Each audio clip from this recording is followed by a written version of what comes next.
Good evening, and thanks for joining us. My name is Radhika Ravirala. I'm a product manager with the Amazon EMR service, and I'm joined on stage by Himateja Madala, who is the senior engineering manager for Disney Streaming. So today, we are going to talk about Amazon EMR Serverless. But before we begin, a quick show of hands. How many of you use EMR today? Awesome. That's what I expected to see. And how many of you have tried EMR Serverless? So we need some work here to do. So thanks for joining us again. So in today's session, we'll talk about what EMR Serverless is, what are some of the common usage patterns we have seen in the field, and some learnings that we had from those patterns over the past few months since we GA'd. I also want to talk about some of the new features since launch since GA, some frequently asked questions regarding those features. And most importantly, I want to talk about how to do cost optimization with EMR Serverless, because that's one of the most commonly asked questions. And then Himateja will walk us through Disney Streaming's journey towards migrating their petabyte-scale data processing pipelines to production using EMR Serverless. So with that, let's get started with the basics, right? So Amazon EMR Serverless is a new deployment option that we launched in GA earlier this year. And we had 4 primary goals when we were designing this new deployment option. The first one was simplicity. EMR Serverless is simple because there are no servers to manage. EMR Serverless automatically provisions, configures, and dynamically scales as you submit jobs to an EMR Serverless application. It is fast because it includes the performance-optimized EMR runtime, and which is about 2 times faster than the standard open source framework, as well as 100% API compatible with the open source frameworks. It's cost-effective because you're only paying for the resources, the compute and memory resources that you're consuming during the duration of your job. And lastly, it is comprehensive because it's integrated with Studio. Studio is the UI for EMR Serverless. And it also integrates with other familiar open source tools to help you develop, debug, visualize, and do much more with EMR Serverless. So let me lay some foundation here on the core concepts. There are 4 important things for you to remember as we go into the presentation. The first one is the concept of an application. So application is a representation of the OSS framework that you choose and the EMR release for that OSS framework. And then we have jobs. You run your jobs on applications, and you can run multiple jobs on the same EMR Serverless application. You can also control authorization by using a specific IAM role with each of your jobs that you submit to an EMR Serverless application. The workers are meant to run your job.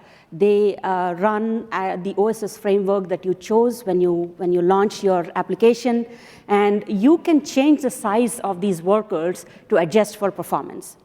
And then we have an optional feature called pre-initialized capacity or pre-initialized workers. The idea behind pre-initialized capacity is to help you start your jobs faster. So this is a warm pool of compute that is available for your application so that your jobs can start with a sub-second latency. And we'll learn more about pre-initialized capacity in just a little bit. So here is a high-level view of how it works. So you have a user or an admin who actually creates an EMR Serverless application, and then your data engineers can start submitting the jobs. The jobs themselves can be submitted using multiple options. For example, you could be using Apache Airflow on EC2, or you could be using Amazon Managed Workflows for Apache Airflow. You could use step functions. You can build your own custom orchestration pipeline, like we have seen customers do Control-M, or something else that they have built in-house. You can also use the CLI or SDK and script out and submit your jobs. Now, once you submit the jobs, and when I say jobs, it's a Spark or Hive, because those are the 2 open source frameworks we support on EMR Serverless. Once the job is submitted, EMR Serverless determines the number of workers and launches those workers in the AWS service account. So this is an important thing to remember. And these workers have the ability to reach out to resources, your resources in your VPC. And they include a Hive metastore that probably runs on RDS, or maybe a glue catalog, or a DynamoDB table, or S3, or other services that you commonly use within VPC and as well as the regional services. So now that we know how it works at a very high level, let's look at some common usage patterns to which you can apply EMR serverless. The most common pattern we have seen out there is that of data pipelines. So data pipelines are simple to run with EMR serverless. So here is an example. I have a pipeline that probably you're submitting through Airflow. And you have started submitting this pipeline to EMR serverless application. It determines that it requires 3 workers, and it will automatically launch the 3 workers in the service account. And as it goes through the DAG or your pipeline, it will determine the number of workers needed for each step in your pipeline. And mind you, in this example that I have, step B and step C can run in parallel, each requiring different amount of workers. And as you can see from the picture, EMR serverless spawns them accordingly. And finally, when you run step D, which is the final step in the pipeline, we're again launching or assigning workers to each job only when needed. Once that is completed, all the workers are decommissioned, and at this point, you're not incurring any cost, right? So this is how a typical pipeline works with EMR serverless. Now, this pipeline itself can be orchestrated using Apache Airflow or AWS step functions. What we have is you can use the Airflow operator for Amazon EMR serverless with Amazon managed Apache Airflow or with the open source Apache Airflow. You can automate the pipelines very easily using a CloudFormation, Terraform, or even AWS Cloud Development Kit. Now, if you prefer step functions, you can also trigger jobs using a Lambda function with step functions. So some key takeaways as we learned as customers started implementing the pipelines. The first thing to remember is, in the example that you saw, EMR serverless launches new workers on demand on job submission. Each of these workers will take up to a minute to launch. And finally, the Spark and Hive engines in EMR serverless are enabled to dynamically request for resources and launch them. So using dynamic resource allocation, and this happens at each stage of your job. So the next pattern we have seen is time-sensitive applications.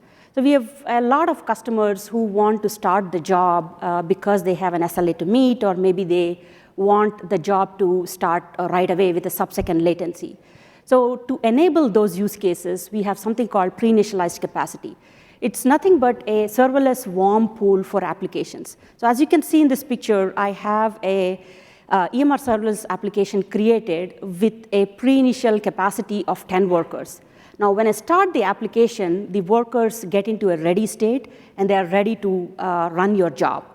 Now, as you submit the jobs, in this example, a data engineer submitted job A, which requires 3 workers, and that EMR serverless runs that job from the pre-initialized pool. So the job A is run from the pre-initialized pool. And as you keep submitting jobs, say, for example, you submit another job, job B, which requires 7 workers, it will use up the pre-initialized capacity first. And as you add additional workers, we automatically request more capacity with your increasing workloads, and these workers are launched on demand. And when you finish the entire pipeline, as you can see, we decommission the on-demand workers. And so we are still maintaining all the pre-initialized capacity because you might be wanting to submit additional jobs.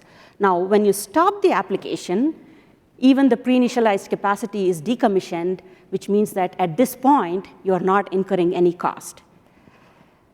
So some key takeaways from this pattern is for time-sensitive workloads, we have seen customers configure pre-initialized capacity with their application launch. So they determine how much pre-initialized capacity they want, and even in that, they can decide how many drivers and how many executors they want based on their SLA or concurrency they want to maintain, and that's something that is a very helpful feature.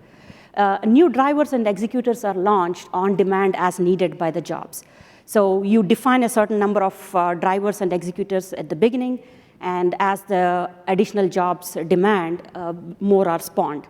So another common question we got from a lot of customers is how many concurrent jobs can I run on a single application? And so the answer to that is it depends on a few factors. And those factors include the maximum capacity limits that you have set on the application, as well as the IP address space that you have assigned to each of the subnets that are configured with the VPC. And I'll talk more about this as we go into the networking section. And the last pattern I want to talk about is enabling secure shared applications. So this is where you have multiple tenants and multiple pipelines submitting jobs to the same EMR serverless application. EMR serverless easily enables these without having to define any queues or anything. You can simply start submitting the applications, and workers are spawned, and they run the jobs that you have submitted in the pipeline. An important aspect of shared secure application is that with each tenant or each job that you submit, you can send in a per job runtime role. And what this means is each job has a IAM role that defines the permissions that it has access to. And the workers that are launched take on those permissions, and they have the ability to reach out to the resources that are requested by the job. So some key things to remember here is that you can attach IAM permission policies to the IAM user's role to allow users to pass only approved roles. So a lot of times in organizations, you want to allow your developers or your team to pass in only certain roles. So pass role capability is enabled with the EMR serverless, which means that you can take advantage of this feature. So this will allow your administrators to control which users can pass specific job runtime roles to EMR serverless jobs. We launched a lot of features since GA, and I want to touch upon a few important features because we got a lot of good feedback from customers, and I want to discuss how we do some of the important features that are critical to the business applications. For example, monitoring your jobs with CloudWatch metrics. So EMR serverless provides a way for, we automatically send metrics to CloudWatch at regular intervals, and you can have dashboards built based on these metrics. So these, you can access the CloudWatch dashboards to view near real-time metrics for performance as well as to calibrate your future jobs, right? You can have application-level metrics, which include the running worker count. So how many workers are running in an application, how much CPU is allocated to this particular application, the memory allocated, how many workers are in a pending creation state. So you can get that count. You can also look at the idle worker count, and this enables you to take certain actions based on these metrics. We also publish a lot of driver and executor metrics that give you a glimpse of the capacity consumption for your jobs. For example, how much memory and how much vCPU your drivers and executors are consuming. You get a glimpse of that as well. And when we push all these metrics, you can filter the metrics based on certain dimensions. For example, you can filter them on application ID. You can filter them on worker type, whether it is a executor or a driver. And then you can also filter on the capacity allocation type, which is on-demand or pre-initialized. And with this, you can also have, with EMR serverless, you also can have debugging. And debugging is very easy because we have engine-specific metrics, and we make it available through application UIs. And these are the Tez UI and the Spark UI that you're already familiar with. So we have live UI for your running job. So if you have a Spark job running or a Hive job running, you can look at the running jobs. And we also have a persistent UI for jobs that have completed. So you can have both, as you can see from the screenshot I have there. And you can click on either of them and look at the metrics. For those who prefer to get the URLs through CLI, we also have an API. It's the Get Dashboard for Job Run API. And so if you don't want to use the studio, if you want to run CLI, you can simply use that for your running jobs. So some key things to take away here. Metrics are published at a 1-minute interval. And as I mentioned, the driver and executor capacity metrics will allow you to get a perspective on your consumption and calibrate your future jobs based on capacity utilization. And we have some examples in a Git repo on how to build these dashboards and how to have more visibility and insights into your jobs. So I'm going to switch gears and talk a little bit about how to route your traffic, how your traffic is routed when you submit jobs to an EMR serverless application. So this is, again, a common question that we got asked. So I'm going to talk through what happens when you create an application and start submitting jobs. So in this example, again, we'll take this good admin or a good user who creates an EMR serverless application. And when you launch an EMR serverless application, you can configure it with some VPC subnets. And you can specify, we recommend 2 subnets at a minimum. You can specify more than that. So you specify like 2 or greater than 2 subnets. And once you start submitting jobs, your workers will start running your job. And to access any resource that is in your VPC, they will have a path through your VPC. And that's because we set up an ENI, and that allows a secure communication with the resources in your VPC. Now, let's say you want to access S3 or Glue Data Catalog or a DynamoDB table through VPC endpoints. We also support VPC endpoints, which means that your workers will hit your VPC endpoints to talk to your buckets and your DynamoDB tables. Wait a minute, you might be asking, what happens if you want to access some resources in the internet? And these include Git repos or Maven repositories.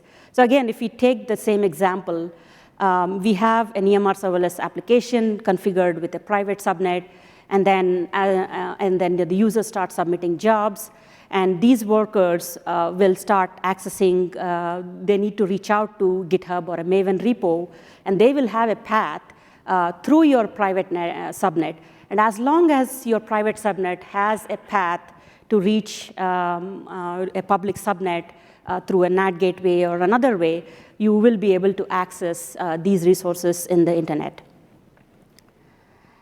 So some key takeaways, what we learned from other customers and what we have been asked a lot of times. So during application launch, you can specify AZs, different AZs, right? This will ensure that, and this is important for AZ resiliency, which I'll talk about in the next slide. But the idea is whenever you are configuring, we recommend that you specify subnets from different AZs. The applications themselves within the same AWS account are network isolated from each other. So which means that we have a strong segregation. If you want boundaries or isolation, we recommend creating different applications. EMR will set up ENIs to securely communicate with resources in your VPC. So these workers will need an ENI to communicate with the resources in your VPC. So a tip here, so you want to make sure that you have enough IP addresses in your subnet for the job. So if you're launching 100 workers, make sure you have 100 IP addresses available in the subnet that you have configured with your EMR serverless application. So I want to talk a little bit about AZ resiliency because this is something new that we have in EMR Serverless. And I want to talk about how AZ resiliency looks with pre-initialized capacity. So you have an EMR Serverless application created with a pre-initialized capacity. And what this means is when you launch this application with a certain number of AZs, we select a healthy AZ and launch your pre-initialized capacity in that AZ. Now, a user submits a job. We use the workers in that AZ, and your job runs in that AZ. Now, any subsequent job that you submit to this application will run in the same AZ. We have an affinity because you have pre-initialized capacity there. Now, let's say that AZ is impaired for any reason. The subsequent jobs that are submitted to the same application will now go into another healthy AZ. So this is how it works with the pre-initialized capacity. Now, if you take the same scenario and take it with on-demand capacity, in the on-demand capacity scenario, you have the same situation where you have your EMR Serverless application configured with, let's say, 3 availability zones. A user submits a job, we select a healthy AZ and spawn these workers on demand. So the only difference is in the previous case, you had the pre-warm capacity. And if that AZ goes away for any reason, then subsequent jobs will choose a healthy AZ. And this is also true in the case of applications that are stopped and restarted. So some key takeaways here are we always select a healthy AZ upon job submission. Subsequent jobs have affinity to the selected AZ, and this is to minimize the cross-AZ latency and cost. So this makes sense because you don't want to incur any data transfer costs. And when an AZ failure is detected, subsequent jobs are launched in a healthy AZ. And when EMR Serverless application stops on idle timeout, it will auto-start on job submission in a healthy AZ. So another question we get asked often is how can we enable developers to develop Spark applications locally? So we have a neat solution using Visual Studio Code extension. So we have, you can use the Visual Studio Code extension to develop jobs locally. What you do is this extension has Amazon EMR toolkit for VS Code. This is a toolkit that is available with the VS Code that provides the local Spark environment on a container. And what this means is you can take the EMR on EKS Spark image, and you can use this to develop and run your code, Spark applications locally. And once you are satisfied with your application, then you can run this job on an EMR Serverless application, for example. So that way you are developing locally, and because the API is compatible, it is fully compatible with EMR Serverless. As long as you're using the same version, you'll be able to accomplish this and save some costs, right? And we can take this a little further. If you are interested in building a CI/CD pipeline, you can also do that. For example, you can do the local development with custom EMR on EKS container image using the VS Code dev container, like I spoke just a minute back.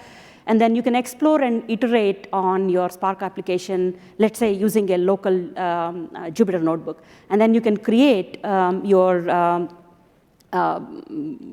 GitHub actions with your Spark applications, and then you can create your local code with this GitHub actions to run unit tests and integration tests. And then you can even package these into a bundle and then deploy these into EMR Serverless and schedule these jobs to run at a certain interval. So all this process, entire process from local development all the way to deployment can be automated. So I want to talk a little bit about custom connectors as well. So today in the keynote, Adam announced Amazon Redshift integration for Spark. This is a connector and a Amazon Redshift JDBC driver that are available out of the box on all the EMR deployment options. So this is EMR on EC2, EMR on EKS, as well as EMR serverless. What this connector allows you to do is it will help you access and process data residing in Redshift efficiently. And what the connector does is it performs some advanced push-down optimizations, such as sorting and filtering and other aggregations down to Redshift for improved performance. And with this connector, you can use either the Redshift database credentials or the IAM credentials. This is also available right out of the box. And another aspect of this Redshift Spark connector is that you can unload the data in Parquet format with this connector.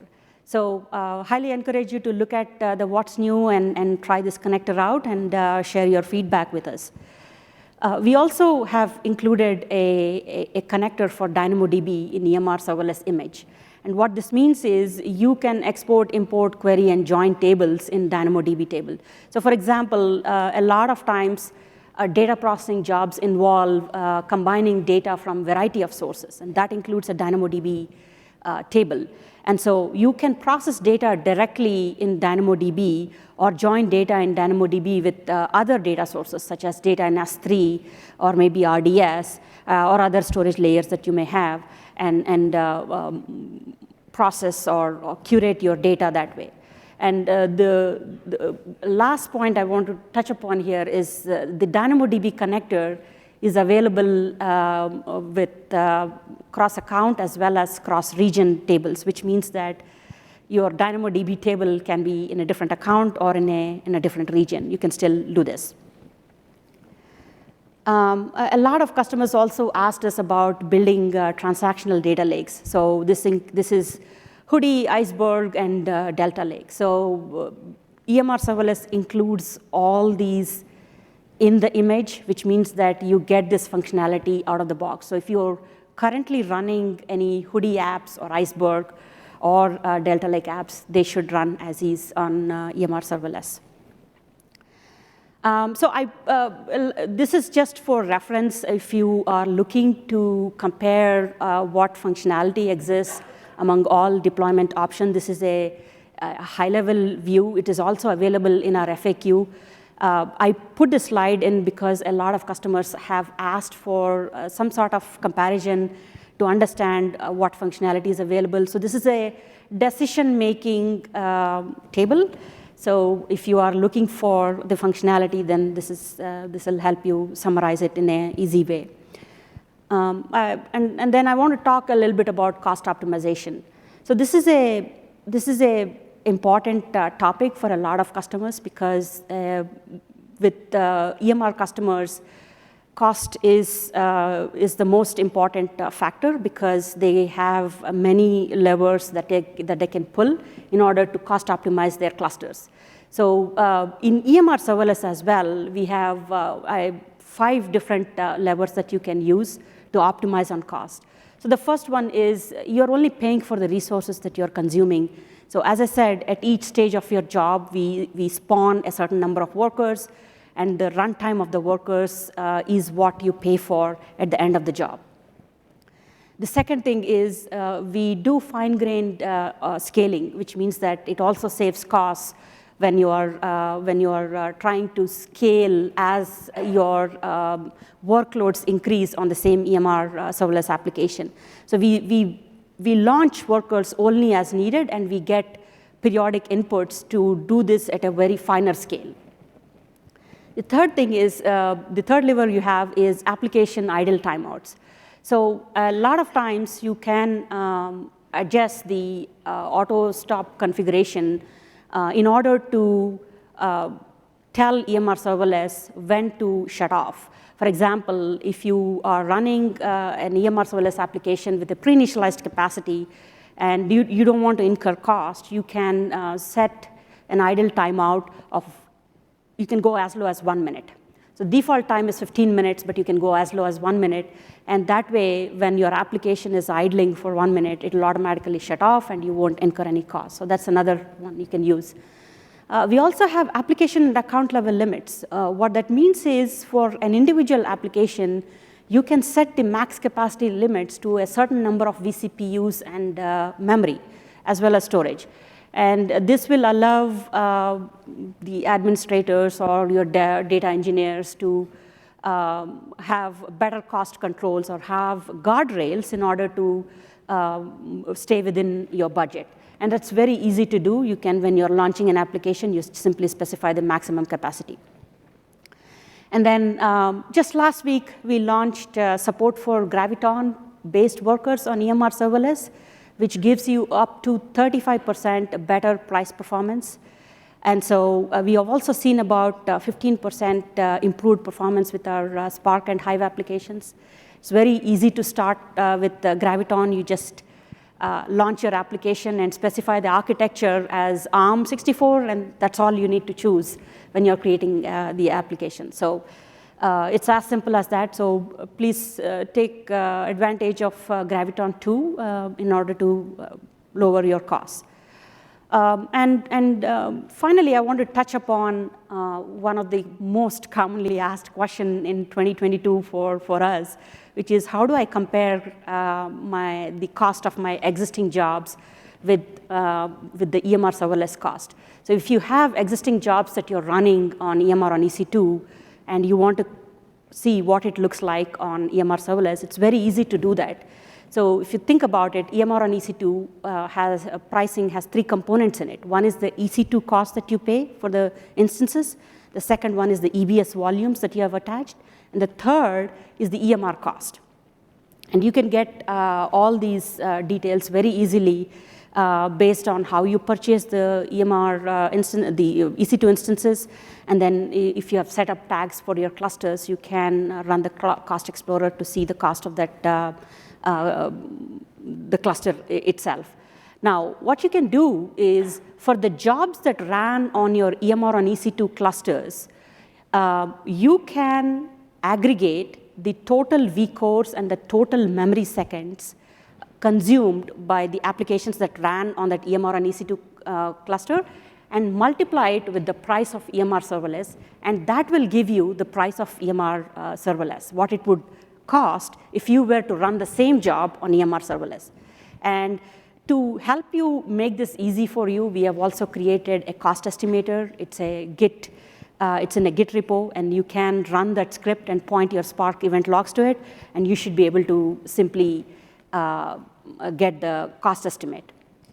And so the key takeaways for cost optimization is EMR serverless can be cost-effective because there is no operational overhead. We have efficient worker scaling under a minute. We have performance-optimized runtime, Graviton 2-based instances, and guardrails to control costs. So all these together should help you optimize your workloads on EMR serverless. So this is a recap of all that we have done in the last few months since we have released EMR serverless. And with that, I would like to pass the floor to Himateja to talk us about Disney's journey to EMR serverless.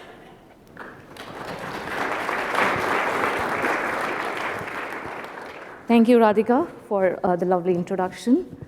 Hey, Vegas. Namaste. That's me sending some positive vibes to you. In just about 20 minutes, you can join the party that's happening right out this door. Yeah? So just yesterday, I was trying to book a Disney cruise, and the person on the other side of the phone asked, where do you create magic? My name is Himateja Madala, and I am a senior data engineering manager creating magic at the Disney Streaming. Today, I'm here to talk about how to make a Disney character. No, I'm just kidding. But I will let my Disney characters talk about how Disney Plus processes petabyte scale data with Amazon EMR Serverless. A quick introduction of who we are. We are Disney Streaming, which is Hulu, Disney Plus, ESPN Plus, and Star Plus together. Within Disney Streaming, we are the data foundation platform. Our team manages the cloud-based big data infrastructure for Disney Streaming. We are responsible for establishing the architecture for the infrastructure, rolling out the best practices for using the infrastructure, and ensuring that the security standards are in line with the larger Disney organization. We are primarily focused on automating the infrastructure for all our data engineering teams. We also manage the foundational services and tools for the platform, which is a lot of open source frameworks, applications, and third-party vendor solutions.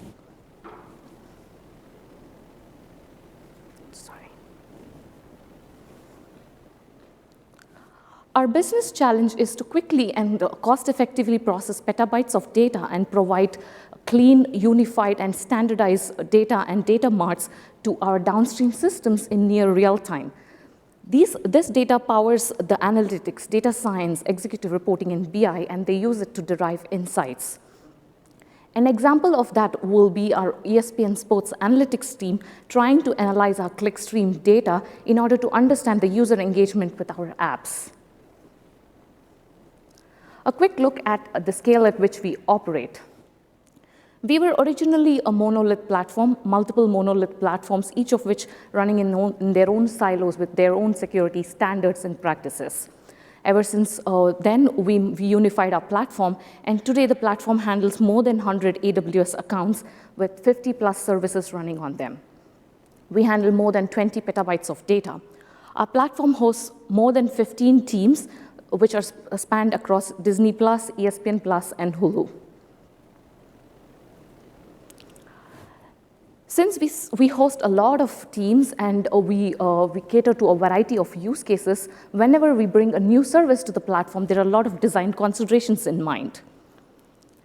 Ever since Disney+ and Hulu joined forces and we've launched the unified platform, our architecture is based on the data mesh. So any services that we bring in have to fit into the data mesh.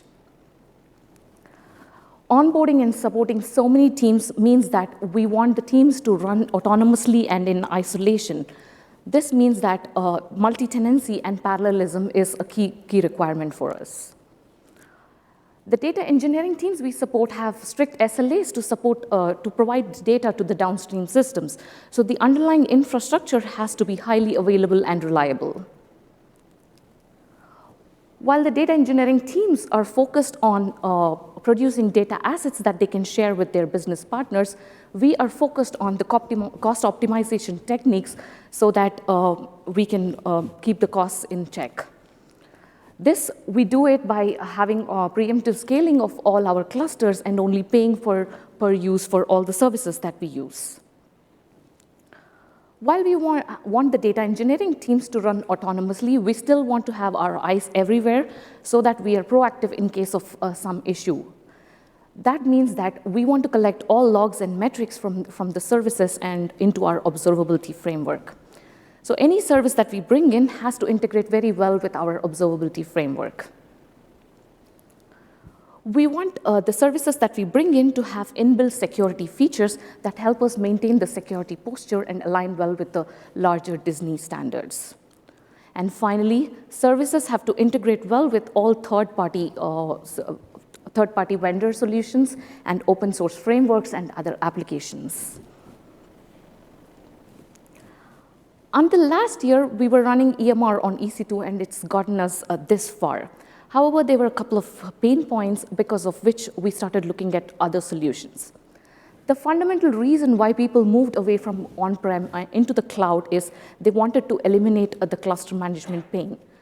While EMR did it somewhat, there are still some gaps that were not addressed. The high cluster startup time and teardown time prohibits us from using EMR for on-demand processing. With EMR, we have to identify the thresholds that we need to set and also manually figure out how to scale our clusters. In case an AZ failure happens, EMR needs manual intervention by the engineers to come in and rerun all the jobs. The lack of fine-grained scaling from EMR means that we are incurring a lot of costs. There were a lot of instances in which the EMR clusters were running for more than 12 hours, even after the completion of the workloads. The logs provided by EMR are very verbose. Our data engineering teams had difficulty accessing and troubleshooting the logs that EMR provides in their plain format. So why did we decide to bring EMR Serverless into our platform? EMR Serverless fits right into the data mesh architecture because of its support for cross-account and also federated role to access the storage. EMR Serverless lets us set up multiple applications and multiple jobs, which is in line with our requirements for multi-tenancy and parallelism. EMR Serverless supplies us with a warm pool of nodes, which enables us to process the files as they land. In addition, EMR Serverless also gives us fine-grained scaling at the job stage level. In case an AZ failure happens, EMR Serverless is able to figure out a healthy AZ where we can resubmit the jobs. Finally, EMR Serverless provides job-level and application-level metrics via CloudWatch, which helps us integrate it with our observability framework. In addition, it also provides real-time and historical Spark UI server and Hive Taze UI server.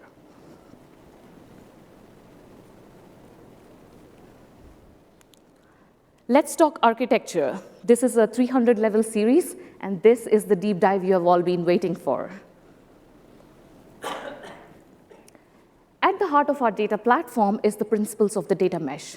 We are a domain-driven architecture, and each domain follows a set of centralized managed policies that help them determine how data is accessed, discovered, stored, and managed. Our data infrastructure layer is shared across the domains, and the domains use a set of pre-built templates to build their pipelines so as to be in line with our security and compliance. We have more than 10 domains in our platform, and you can see one example here, which is the engagement domain. Just like the name suggests, this domain is taking care of the processing of the user engagement with our apps. Another example of domain could be a revenue domain or a marketing domain. Now, each of these domains have one or more compute accounts depending on the environment in which it is running. Furthermore, there is a clear separation between our compute accounts and our data accounts. Only the compute accounts are associated with the domains, and the data accounts live somewhere outside. The compute account is only responsible for managing the data processing and the data workloads. It does not hold any data in itself. As you can see here, the compute account has one or more VPCs, starting from the least restrictive VPC to the most restrictive VPC with the choice of availability zones. The next key player in the architecture is the governance account. The governance account is responsible for the data management principles that allow the teams to produce quality data. The governance team is also responsible for hosting the processes that relate to the data privacy and the data security, both for our data assets and our infrastructure. Our Glue data catalog is centralized, and it is located in the governance account, and it is shared across all the different domains. Next up is the federation account. So why do we need a federation account? A federation account is a special account that holds only the roles. It has no data. It's not doing any processing. The federation account is the gateway through which each of the domains talk to the other domains, or the compute accounts talk to the data accounts. In our platform, there is no one-on-one communication between any of these accounts via private links, and that's by design.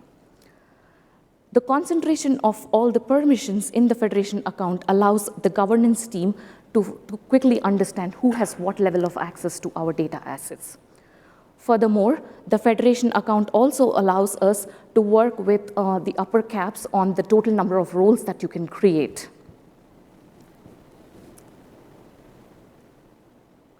And lastly, we have one or more data accounts in our platform. The data accounts are organized a little bit different. They are organized based on the characteristics of the data itself. And those characteristics are financial data, general data, PII, non-PII, and then metadata. The reason why we have organized it is when it's organized this way, each of the buckets in the data accounts can be tagged. So all of our buckets are tagged with the characteristics of the data itself. By doing so, we are able to normalize the access to the data assets that we provide. By providing such normalized access, the governance team has a clear visibility into who has access to which kind of data assets, and in case of a breach, they're able to quickly act upon it.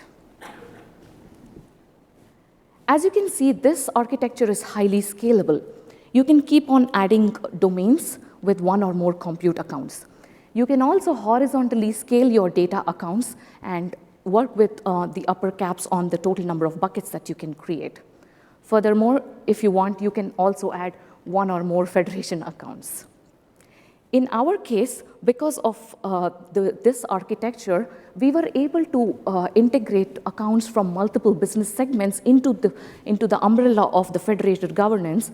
And because of that, the multiple business segments were able to seamlessly access the data.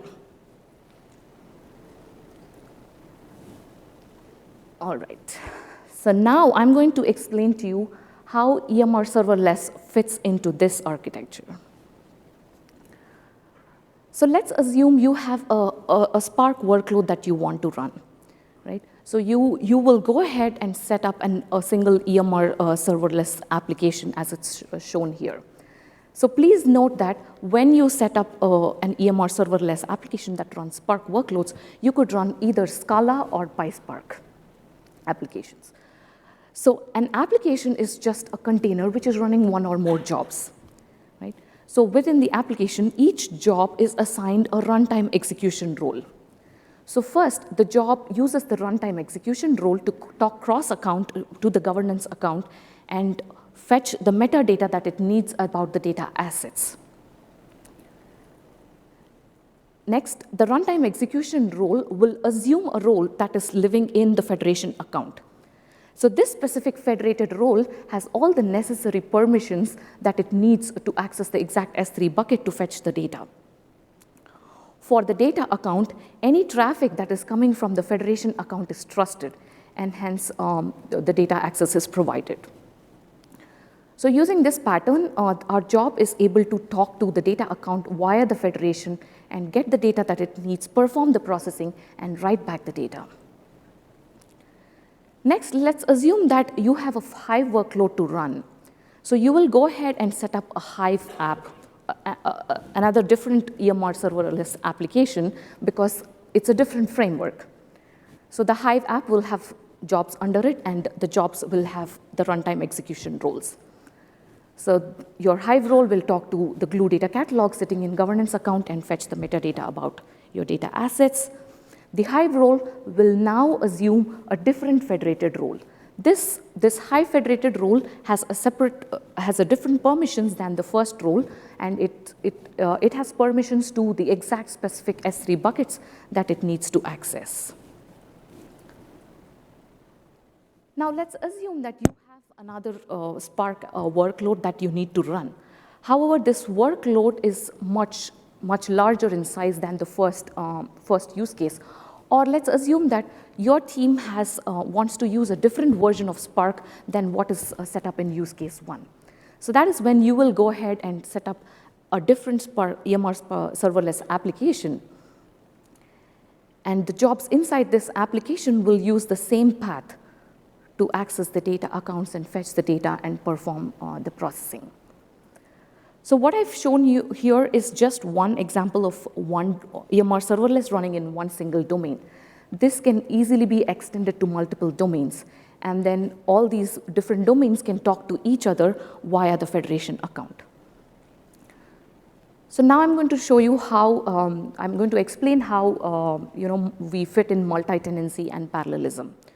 Because of the domain-driven architecture, there are instances where multiple teams will have to run on one domain. For example, user engagement, right? So in that case, even as long as the teams are able to run with the same kind of configuration, and as long as they're running a Spark workload, they can all run under the same EMR serverless application that you have set up. So this still works because each of the jobs has its own runtime role, and each of the role is having only the needed permissions to the S3 buckets. So because of that, each job is running in its isolation. So the blast radius is minimum.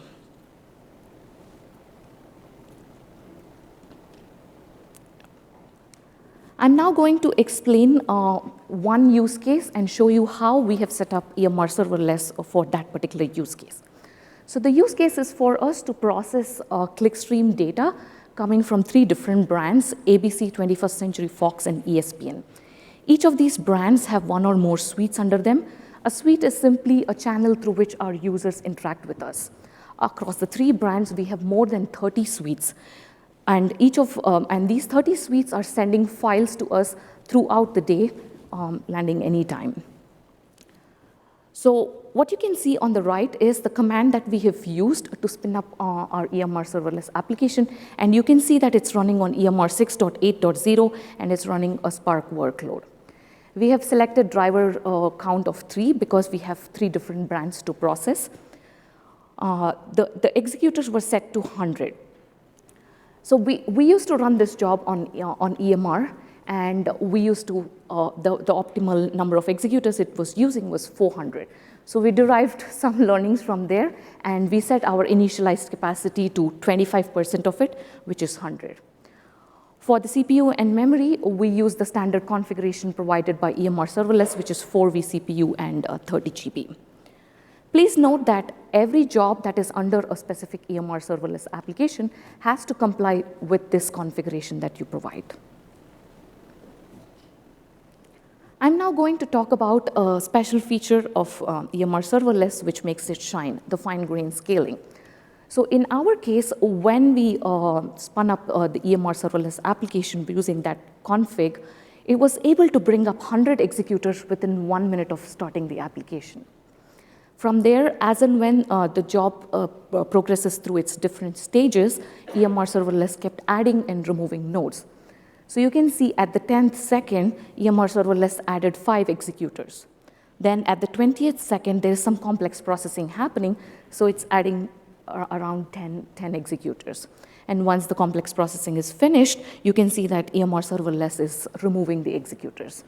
So because of this fine-grained scaling, we are only paying for as much as we use. And these decisions are taken by EMR Serverless without any intervention from us. Let's talk about observability, which is my favorite topic, right? So when we are providing such a big platform to our data engineering teams, we want to provide monitoring to all these teams. So in order to collect logs and metrics and provide monitoring to all the AWS services that we host, we have built an in-house tool, an observability framework, which is codenamed as Apollo. Apollo is special because it is a low-cost observability framework that runs on all open source tools. Furthermore, we use the Amazon distribution of these open source tools so that it integrates well with all the other AWS services we have.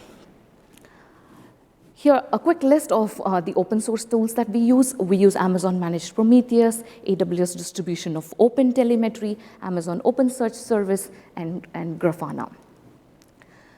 So in order to achieve the monitoring, what we did was we established a separate domain, which is called our logging domain. So the logging account is continuously syncing logs and metrics from all these various domains into the centralized logging bucket. From there on, we normalize, we enrich, we compact, and we make these logs available in OpenSearch. Similarly, for metrics, we discover the endpoints, and then we have our AWS distribution of OpenTelemetry pull the metrics and push them into our time series database, which is Amazon Managed Prometheus. Once we have the data in OpenSearch and Amazon Managed Prometheus, then we use Grafana to query these 2 sources and build beautiful dashboards. So what you're seeing on the right is the dashboards that we have built for EMR Serverless using Grafana. So EMR Serverless works very well with all these open source tools, and hence we were able to integrate it quickly with our observability framework. So the dashboards that you're seeing, they are showing the metrics from EMR Serverless. Oh, I still can't get off this slide. So the story does not end there. After building these dashboards, we also set up alerting on top of this. So we define thresholds, and so that whenever something kicks past a threshold, we are always alerted on that AWS service, and then we are proactive in fixing the issues. And it still doesn't end there. We have built billing dashboards in the same format. So what the billing dashboards does is they're constantly monitoring the cost that we are incurring on all our clusters and AWS services.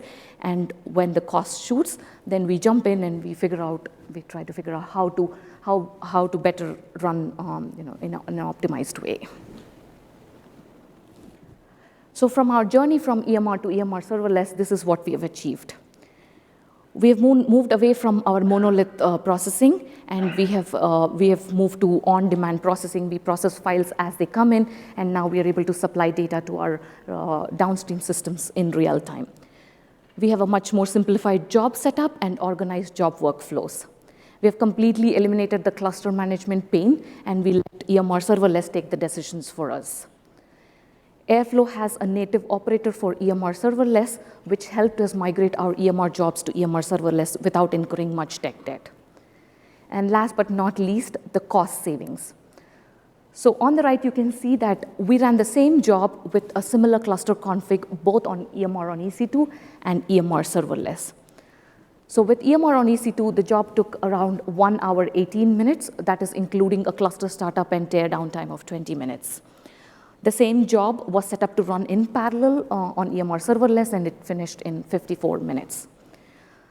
If we compare the costs, EMR serverless was 4 times cheaper than EMR on EC2. So here are some of the key learnings we had. We learned when and how to set up single application versus multiple application. So if you have a single team with a rather static set of configurations, you could set up single application. But since we are a platform hosting multiple teams, we have set up multiple applications for the different frameworks with the different versions of Spark and Hive. We have used A/B testing heavily with multiple applications, so that whenever teams want to upgrade their open source versions, we would first test it, and when they have the confidence, they could move from lower versions to higher versions. We have fine-tuned our configurations to speed up jobs. So we have run the same job, providing different configurations for the maximum number of executors, and then we picked the configuration that will let us have a fine balance between the job runtime and the cost. Like I explained before, we have configured IAM roles for every single job. So the per job execution role helped our teams run in isolation, and it also made sure that we are not being overly permissive with our access, and hence we are more compliant with our security. For the pre-initialized worker capacity, we derived it from our learnings from EMR, but there were a couple of instances where we did not have the job run on EMR. So in that case, we took the decision based on what is the latency that we are ready to accept, right? So let's say you have you supplied a higher pre-initialized capacity. Obviously, your job will run faster. It will cost a little more, right? But if you're not in need of much quick processing, you could set a little less pre-initialized capacity and let the cluster scale as your workload increases. Finally, we learned how to tame the cost to the nearest minute. This is, we've figured out that just adding more and more executors doesn't mean that your job will run fast. You have to take a closer look at what is the optimal, the fine balance between your job runtime and your costs. So in summary, from moving from EMR to EMR serverless, we definitely increased our job efficiency, but we also saved costs because we were only paying for what we used. Thank you so much, and now we can take some questions.